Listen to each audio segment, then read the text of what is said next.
25th Street is one of the most iconic and historic areas in Utah. Why is that, you might ask?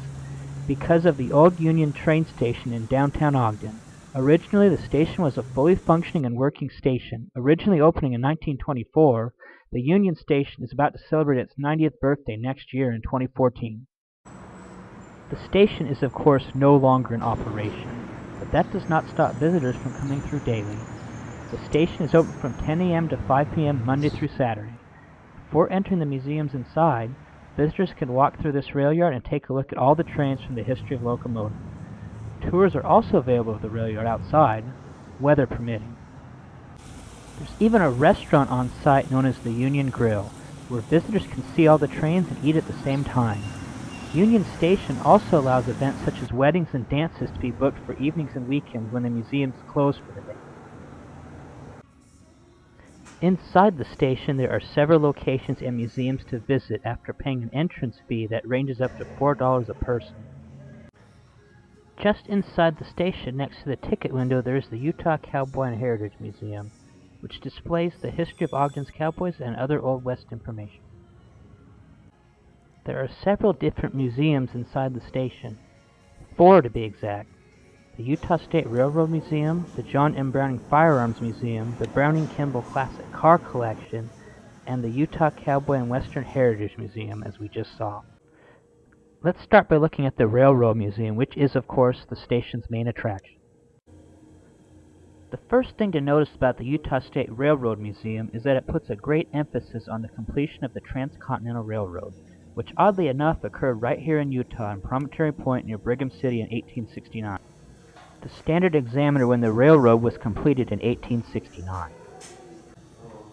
This plaque was created marking the 100th anniversary in 1969. The museum also showcases the traditional train and railroad clothing attire of the time. This is an example of how station workers and travelers would keep track of arrivals and departures back in the day. One large display shows what life would have been like if you were a conductor back then, who actually lived in the caboose of the train, not like today. The displays in the museum explain that people did not really start keeping track of time until the invention of the locomotive. This led to the creation of clocks as we know them today. Before this, people kept track of time using sundials. This is an example of a sundial used before clocks and watches came into being. These are now a thing of the past because of all the new technology and digital clocks we have today. Continuing on, we come to the Wattis Dumkey Railroad exhibit, which showcases some of the tools that were used during the construction of the railroad. This side exhibit in the museum has some neat sights, including a handcart used to make your way down the track, or this little car used to transport materials such as wood and metal. Shown here are all the different types of axes and saws used to cut through the wood and create the railroad.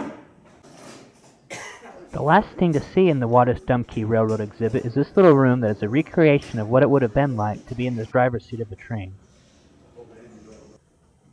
Inside you'll see where all the train controls are, where the driver would keep his equipment and gloves, and the master control switches as well. Coming out of there, we now start making our way towards the end of the railroad part of the museum.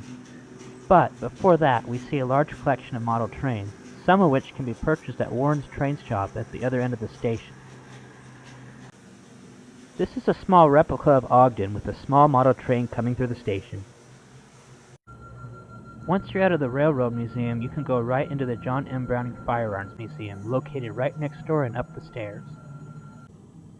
The museum is named for John M. Browning, but it's the whole Browning family really, and it is filled with antique guns. Just ask this museum volunteer. All designed by either Jonathan Browning, John Browning, Val Browning, or Bruce Browning. Most of them, of course, by John Browning. Jonathan started designing guns in the 1830s and 1840s, and Bruce is still working with guns today. All of the guns are arranged chronologically for the most part, with rifles on the right side, shotguns on the left, and handguns sprinkled throughout. The very back of the collection has some fantastic military weapons dating back to World War I and World War II through today. So, the Brownings have been able to stay current in an ever-changing weapons business. This explains the wide range of ammo that a weapon made by the Browning Company encompasses. A lot of different sizes equals a lot of different weapons.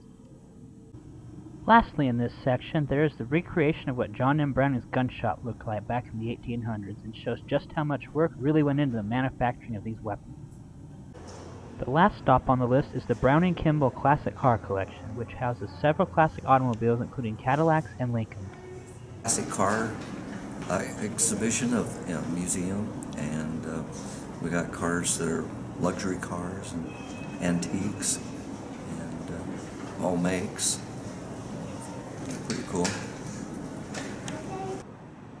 There's not as much to see here as in the other areas of the museum, but it does still have some nice displays, such as this one showing Utah license plates through the years. While Ogden's Union Station does not any longer carry and pick up passengers, it still unites people coming to learn about this little slice of history in Ogden.